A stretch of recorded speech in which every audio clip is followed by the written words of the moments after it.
Halo guys, kembali lagi dengan saya Freddy. Kali ini kehadiran sebuah smartwatch terbarunya dari Halo Iron Neo. Thank you buat yang udah request. Halo Iron Neo ini harganya cukup murah ya guys. Di harga 288.000, nggak nyampe 300 saat video ini tayang. Dia juga ada dua pilihan warna, yang saya pilih ini warnanya hitam. Di video ini saya akan tes beberapa fitur dari Halo Iron Neo ini, yang harganya cuma 200 ribuan ya, nggak nyampe 300 ribu. Dari tampilan kemasannya sendiri, dari awal saya lihat ini kecil banget ya. Beda dengan Halo tipe biasa yang gepeng lebar gitu. Dari segi desain ini terlihat seperti smartwatch rugged atau model military design gitu ya, yang seperti di Cospet gitu, tetapi ini versi murahnya. Terlihat untuk materialnya sendiri, build quality-nya nih dari plastik ya kebanyakan, back case, sampingnya juga. Tapi yang di bagian bezelnya ini sih sepertinya dari alloy. Tombol ada dua model ya, yang satu crown button yang warna merah, ada logo Halo-nya juga, ada press button, dan smartwatch ini bisa Bluetooth call ya. Dia ada lubang speaker dan mic. Saya coba tes untuk fitur Bluetooth call-nya, bisa mengangkat telepon langsung dari smartwatch menggunakan smartphone dari Samsung A55. Tampilan notifikasi masuk, saya perhatikan tampilannya seperti ini ya, fontnya. Dan kita slide ke atas, bisa untuk menampilkan karakter pesan berikutnya, tetapi tidak full karakter. Untuk nama pengirim dipisah di atas, dan logonya ini ada logo WhatsApp juga. Kalau kita perhatikan untuk kecerahannya sendiri lumayan cerah. Ini saya setting di bagian brightness-nya paling rendah, sampai nggak ada tuh malahan levelnya ya.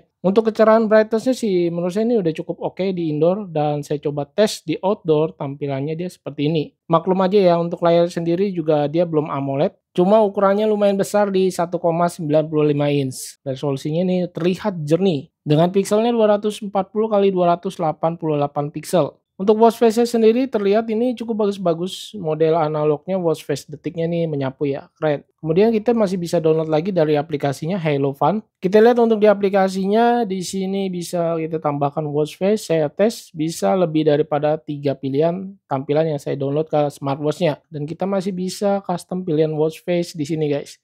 Ini saya menggunakan foto dari galeri smartphone kita, dan kita bisa ubah untuk tampilan, dia punya waktu, tanggal, dan lain-lainnya di sini. Yang satu ini keren juga nih, seperti di jam tangan Casio gitu ya. Ini sudah saya install, bisa dilihat lebih daripada 3, ini saya install 4 bisa ya. Tertulisnya di deskripsi produk, ini tersedia 150 pilihan tampilan di aplikasi HaloFat. Untuk di tampilan dia punya shortcut, menu shortcutnya kita bisa lihat di bagian atas, ini kita bisa edit atau kita custom ya.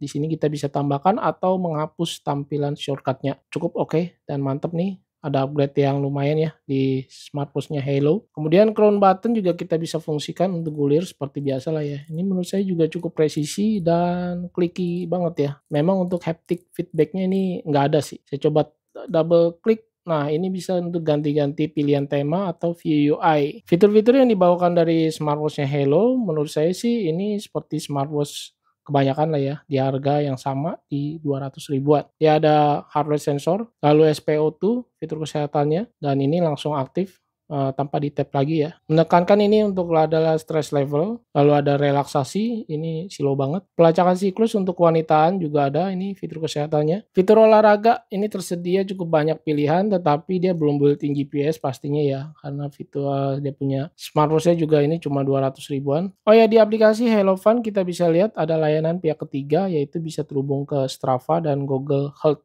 Cukup oke ya untuk buat teman-teman yang suka mengkoneksikan ke aplikasi pihak ketiga. Untuk Bluetooth versionnya sudah menggunakan 5.3. Baterai yang lumayan besar menurut saya di 300 mAh. Untuk standby time-nya ini terlihat di deskripsi produk bisa sampai 30 hari. Karena saya baru unboxing ini belum tahu pastinya ya, karena saya lihat juga di sini dia tidak ada persentase baterai. Jadi baru saja kemarin saya unboxing, terlihat sih ini baru turun sedikit aja nih. Karena dia juga tidak ada always on display, layar belum AMOLED. Dan saya gunakan di indoor aja. Untuk dia punya brightness settingnya saya pakai yang paling rendah, bahkan sampai tidak ada level ya. Biasanya sih smartwatch dari Halo, apalagi yang belum AMOLED, belum ada always on display, dan ini menurut saya cukup irit sih ya. Untuk fitur lainnya seperti remote kamera ini tersedia, dan saya coba tes untuk foto.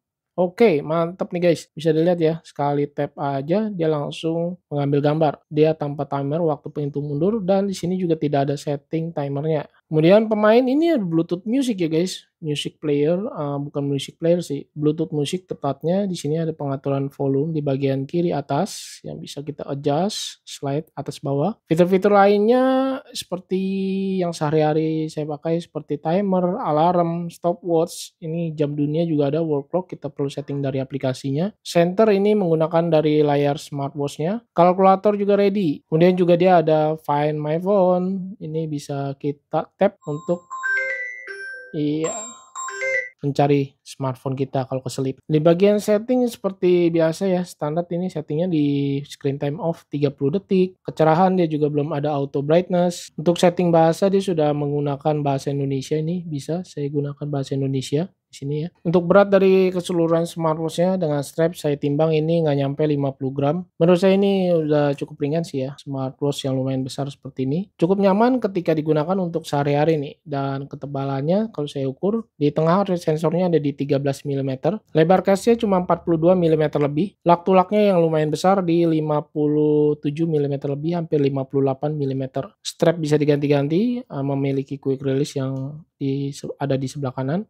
Ukuran strapnya sendiri 22 mm nih. Hal-hal yang perlu kalian ketahui dari smartwatch Halo Iron Neo yang harganya 200 ribuan, nggak sampai 300 ribu. Keterbatasannya mungkin dia ini belum ada GPS ya. Jadi kemana-mana atau olahraga kita perlu membawa smartphone kita untuk menjadi GPS dari smartwatch Halo Iron Neo ini. Lalu juga untuk water resistance-nya ini hanya 380 atau 30 meter ya. Dan ini tidak disarankan untuk dibawa berenang karena ya mengingat smartwatch ini murah ya. Dan dia juga ada Bluetooth call, lubang speaker dan mic. Saran saya untuk kehujanan atau cuci tangan masih oke sih ini. Kemudian buat teman-teman yang para pecinta always on display, ini smartwatch tidak ada ya karena dia belum ada AMOLED, layarnya belum AMOLED pastinya, dia masih menggunakan TFT HD yang menurut saya untuk kualitas layar sendiri udah cukup oke lah untuk di indoor maupun di outdoor. Bukan yang terang banget seperti AMOLED sih pastinya. Untuk kecerahan berapa nitsnya juga tidak tertuliskan. Untuk UI firmware ini menurut saya belum sempurna banget ya. Saya merasa kurang sempurnanya itu ketika waktu upload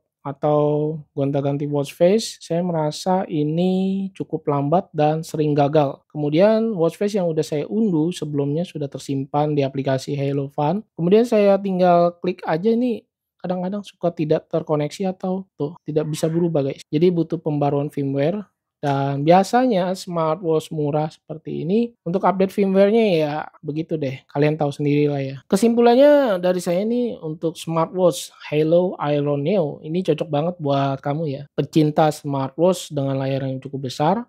Kalau saya pakai di pergelangan tangan saya yang kecil, lingkar 16 cm bisa dilihat. Untuk strapnya ini lumayan panjang. Dia disediakan 2 penyangga strap juga. Untuk race to wake-nya sendiri menurut saya ini masih ada jeda waktu ya. Delay gitu beberapa sekian detik. Dan memang sih kalau dilihat untuk displaynya ini lumayan cakep, bezelnya simetris atas bawah kiri kanannya. Bluetooth call bisa, baterai juga menurut saya sih ini udah pastinya awet lah ya. Dan terlebih lagi untuk harga yang cukup murah menurut saya di harga 200 ribuan nggak sampai 300 ribu. Cocok untuk pemakaian sehari-hari, tracking olahraga ringan.